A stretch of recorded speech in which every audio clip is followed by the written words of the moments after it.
Welcome to the Great Basin Fire Potential Briefing for Tuesday, August 17th. Today we will have increase in winds across much of northern Nevada into northern Utah. This area of wind will also extend across really much of the Great Basin today, but where this wind also coincides with lower relative humidity will be over this orange area in Nevada and northern Utah. Otherwise, showers and thunderstorms will be increasing, especially later today and tonight across Utah. These thunderstorms will certainly be wetter, but through this afternoon, we'll generally see more widely scattered lightning activity. Also, we'll see some wetter thunderstorms over parts of Idaho into Wyoming and a mix of wet and dry over southwest Idaho. As we move into tonight and Wednesday, we will certainly see much wetter conditions with a strong cold front dropping down into the Great Basin, enhancing our showers and thunderstorms, especially across Utah, but also further north into Idaho and Wyoming. We'll also see significantly cooler weather. Also today, significant smoke conditions will continue over much of Nevada into northern Utah and Idaho. By Thursday, these showers and thunderstorms will push over eastern areas of the Great Basin and will start to diminish later in the day. Looking at our smoke impacts today, again, significant smoke will continue this morning over the northern half of the Great Basin and thin somewhat over central Idaho this afternoon, but still be again concentrated across Nevada, parts of northern Utah, and over into Idaho. Similar conditions at our 6,000 foot level. Over the last 24 hours, we did see some lightning across parts of Idaho into northern Nevada. These thunderstorms occurred yesterday and during the overnight hours as well. These thunderstorms were generally on the drier side with only lighter amounts of precipitation reported. Great Basin fire activity, you can see here just some new smaller fires over the northern half of the Great Basin. Over the last 7 days, we've seen drier conditions over the northern two-thirds of the Great Basin, and even over the last 2 weeks, very dry conditions across Nevada and into parts of Utah and western Idaho, but that will certainly be changing here in the coming days. Our ERCs have continued to rise over the northern half of the Great Basin and are currently above the 80th to 90th percentile in many areas, with still lower ERCs further south. But again, as we move through the next couple of days, we will see significant drops in our ERC with cooler temperatures and our longer duration wetting rains. Some of our drier spots up in central Idaho and also over northern Utah shows these ERCs have climbed to above normal. Looking at our satellite picture from this morning, showing that area of low pressure dropping into the Pacific Northwest, which will push that strong cold front through the Great Basin. You can see the moisture this morning. We are seeing some showers over far eastern Nevada into northern Utah this morning and a couple of thunderstorms as well. Those will continue to increase through the afternoon. So again, our main concern today will be the winds out ahead of this cold front and the dry conditions where our fuels are critical again over the northern half of Nevada into northwest Utah. These wind gusts will easily be gusting over 30 or 40 miles per hour at times with low relative humidity. You can see here the wind gusts over on the image on the right, showing those gusty winds across much of Nevada into western Utah. Also see some breezy winds further north across Idaho. Today our thunderstorms will be on the increase this afternoon, but still be more scattered across Utah. Also some strikes expected in Nevada and up across Idaho. These thunderstorms in the higher terrain of Utah will be on the wetter side, but will be trending much wetter as we go into tonight, into tomorrow.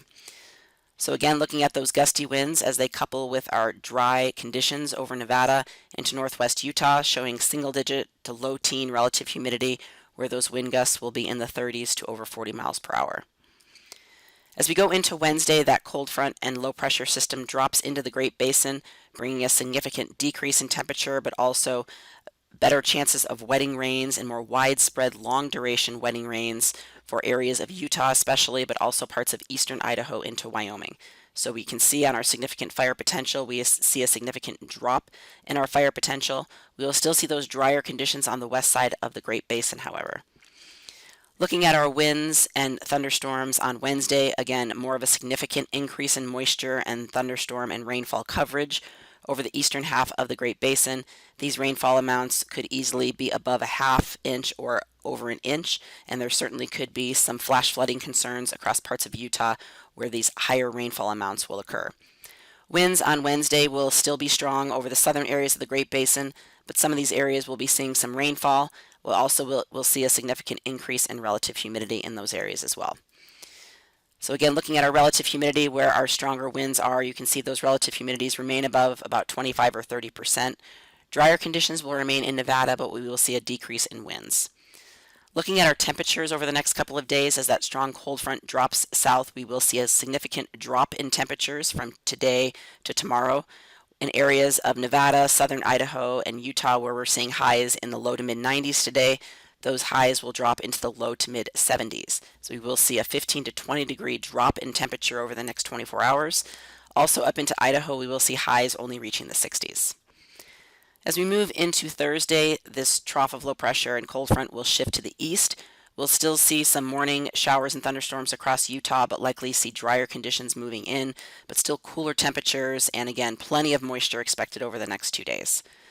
So on Thursday, here's our 24-hour picture. So still those wetting rains across the eastern areas of the Great Basin, with more just some scattered showers wrapping around the backside of the low over parts of Nevada into Idaho.